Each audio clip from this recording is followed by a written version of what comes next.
Hello guys, അപ്പോൾ ഇന്ന് വൈകുന്നേരമായപ്പോൾ ഒരു ചക്ക പായസം കുടിക്കണമെന്നൊരു പൂതി തോന്നി.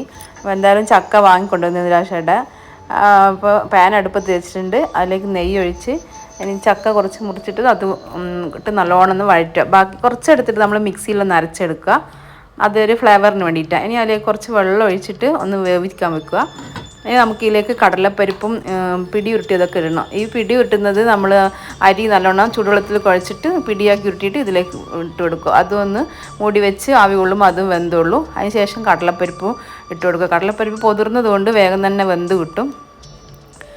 അപ്പോൾ കടലപ്പരിപ്പ് ഇട്ട് കൊടുക്കുന്നുണ്ട്. അതിന് ശേഷം ഒന്ന് മൂടി വെച്ചപ്പോൾ ആ സമയത്ത് ഞാൻ കുറച്ച് മാങ്ങ കഴിക്കാൻ വെച്ചാൽ അമ്മ നാട്ടിൽ നിന്ന് കൊണ്ടുവന്ന മാങ്ങ ഉണ്ടായിരുന്നു. അതും ഒന്ന് കഴിക്കാമെന്ന്, എളോറ് മാങ്ങ.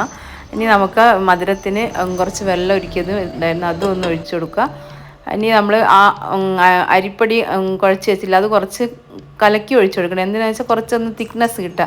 പിന്നെ ഈ ഫ്ലേവറിന് വേണ്ടി ചക്ക അരച്ചില്ല, അതും ഒന്ന് ചേർത്ത് കൊടുക്കുക. അതിന് നമ്മൾ കുറച്ച് കട്ടിയുള്ള തേങ്ങാപ്പാലും ഒഴിച്ചു കൊടുക്കുക, രണ്ടാം പാലും.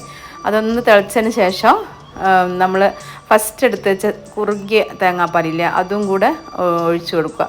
ഇനി ഫ്ലേവറിന് വേണ്ടിയിട്ട് നമ്മൾ ചുക്കുപൊടിയും ഏലക്കാപ്പൊടിയും ഒക്കെ ഇടുന്നുണ്ട്. ഇന്ന് ഫ്ലെയിം ഓഫ് ആക്കിയതിന് ശേഷം ചുക്കുപൊടിയും ഏലക്കായും ഇടുക. അതിന് ശേഷം ഇനി നമുക്ക് വറവ് കൊടുക്കുക. ഇപ്പോൾ നാട്ടിലൊക്കെ ആണെങ്കിൽ ചക്ക അവിടെ ഇവിടെയൊക്കെ ആയിട്ട് കിടക്കുന്നുണ്ടാകും പഴുത്തത്. നമുക്കിവിടെ പൈസ കൊടുത്ത് തന്നെ വാങ്ങണം. എന്നാലൊരു പൂതിക്ക് ചെയ്തു. ഇനിയിപ്പം വറവിടാം.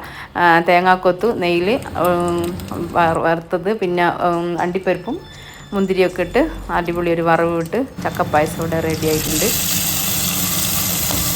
എല്ലാവരും ഒന്ന് ട്രൈ ചെയ്ത് നോക്കുക.